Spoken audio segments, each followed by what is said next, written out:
Chapitre 9 Application des principes de la mécanique. Dans ce chapitre, nous verrons comment les principes de la mécanique introduits par Isaac Newton ont révolutionné la physique en permettant d'expliquer le mouvement des objets.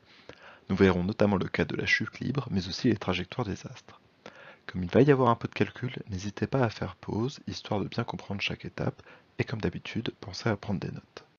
Dans une première partie, nous allons étudier ce qu'on appelle les trajectoires paraboliques, c'est-à-dire la trajectoire d'un système soumis à une résultante des forces constantes. On aura par exemple la trajectoire d'un électron dans un champ électrique d'un condensateur.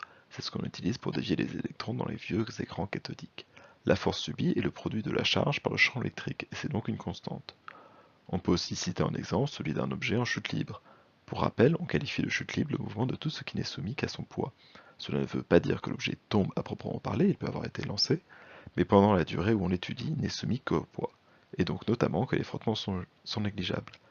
Donc le parachutisme, ce n'est pas de la chute libre. La chute libre, c'est avant, quand le parachute est fermé. Et encore seulement dans les premiers mètres, car très vite on va trop vite et le corps frotte tellement sur l'air que sa vitesse se stabilise. Le fait est que quand on est soumis qu'à son poids, c'est une force constante. Enfin, tant qu'on ne s'écarte pas trop de son point de départ. Lors de cet échange de tennis de table, la balle est en chute libre, et décrit donc des trajectoires paraboliques. Sauf quand elle touche la table ou la raquette, car là, une force supplémentaire apparaît et vient modifier la trajectoire. Pour comprendre l'origine de ce type de trajectoire, appliquons le second principe de Newton. Nous sommes dans un référentiel galiléen, car l'expérience a lieu sur Terre dans une pièce qui ne bouge pas et qu'elle ne dure pas assez longtemps pour qu'il faille tenir compte de la rotation de la Terre. La somme des forces exercées sur ce système est donc égale au produit de son accélération par sa masse. Mais on vient de dire que cette somme est une constante, donc l'accélération est constante. On peut alors projeter sur des axes et moyennant quelques rotations pour aligner les axes, avec la force, on peut poser que cette force est nulle selon x et vaut f selon l'axe y. On en déduit donc l'équation sur les coordonnées de l'accélération. L'accélération selon x est nulle et vaut la force divisée par la masse selon l'axe y. Il ne reste plus qu'à primitiver cette accélération pour obtenir la vitesse. La vitesse selon l'axe x est une constante car sa dérivée est nulle, c'est donc la même vitesse qu'au point de départ qu'on note vx0. La vitesse selon l'axe x est une fonction affine dont on connaît la dérivée, et donc le coefficient directeur. Pour l'ordonnée à l'origine, c'est encore une fois la vitesse initiale, cette fois selon y. Mais on peut encore remonter, cette fois à la position, car la vitesse est la dérivée de la position, et on en déduit donc que la position est une fonction affine selon x et un polynôme de second degré selon y. Donc voici l'expression. Je vous encourage à prendre une feuille de papier et un crayon pour vérifier qu'en arrivant par rapport au temps, on retrouve bien l'expression de la vitesse. Enfin, si on a choisi pour origine le point de départ du système, on a que la position selon x est proportionnelle à la vitesse, et que la position selon l'axe y est un polynôme de second degré, dont le premier terme est la moitié du rapport de la force subie par la masse du système. On a pour le moment les équations horaires du mouvement, mais cela ne permet pas de tracer la trajectoire. Il faut pour cela avoir une équation qui donne y en fonction de x, et donc éliminer le temps. Mais ça tombe bien, car x s'exprime très simplement en fonction du temps, et on peut donc remplacer celui-ci par x divisé par la vitesse horizontale initiale. Il ne reste plus qu'à réinjecter dans l'équation de y en fonction du temps, on obtient alors le polynôme suivant qu'on peut simplifier pour établir l'équation de la trajectoire. Même si les coefficients sont compliqués, ils sont constants, et on reconnaît l'équation d'une parabole. On vient de démontrer qu'un mouvement de chute libre est un mouvement parabolique. Et avec ce genre de méthode, on est capable de déterminer les trajectoires de n'importe quel objet pourvu qu'on connaisse les forces qui s'exercent sur lui à chaque instant. C'est ça la révolution qu'a apporté Newton avec ses principes de la mécanique. Voici un exemple de trajectoire parabolique dans le cas d'une chute libre où le projectile a été lancé avec une vitesse initiale v0 depuis le sol. On se propose maintenant d'étudier le système à partir de la trajectoire. Jusqu'à présent, on a établi 6 équations, pour l'accélération, pour la vitesse et pour la position. Dans ces équations, en plus du temps, n'apparaissent que le rapport de la force sur la masse du système et la vitesse initiale. On va chercher à déterminer ces paramètres à partir de la trajectoire qu'on aurait obtenue sur un logiciel de pointage par exemple. Pour déterminer le rapport de la force sur la masse, on peut raisonner de trois manières, à partir de la position, de la vitesse ou de l'accélération du système. Pour la position, on modélise y en fonction du temps par une fonction du second degré. Le coefficient du terme du second ordre est égal à la moitié du rapport force sur masse. Attention toutefois, dans certains logiciels, le facteur 1,5 est déjà inclus dans l'équation. Il ne faut pas en tenir compte deux fois. Si on a accès à la vitesse, on a déjà vu que c'est une fonction affine et que son coefficient directeur est f sur m. Il suffit de le calculer. Enfin, à partir de l'accélération selon y est le rapport de f sur m, il suffit donc de modéliser l'accélération par une constante. Toutefois, dériver une suite de points est assez approximatif, et si vous voulez obtenir une valeur précise, il vaut mieux l'éviter. Il vaut mieux dans tous les cas se contenter de travailler à partir de la position.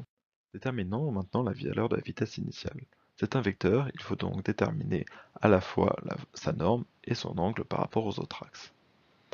Grâce au pointage, on a accès à v de x, v de y et v de t, donc à vx0 et vy0. Or, si on projette le vecteur v0, on trouve que vx0 c'est v0 cos alpha et que vy0 c'est v0 sinus alpha. On en déduit donc que tangente alpha égale sinus alpha sur cos alpha égale vy0 sur vx0, d'où alpha égale arctangente de vy0 sur vx0. Et à partir du théorème de Pythagore, on peut obtenir la longueur du vecteur, v0 est égal à racine carrée de vx0 au carré plus vy0 au carré. Plaçons-nous maintenant dans le cas d'une chute libre, ce qui nous permet de détailler un peu l'expression de la force. La force m est également la masse fois le champ de pesanteur g. On a alors l'expression de l'accélération, de la vitesse et de la hauteur en fonction du temps qui se simplifie ainsi. On peut déterminer la hauteur maximale atteinte par le projectile, que nous noterons ymax.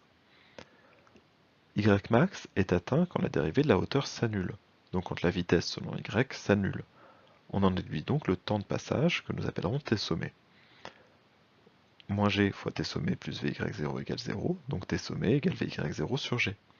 Maintenant que nous connaissons le temps de passage, on peut le replacer dans l'équation de la hauteur.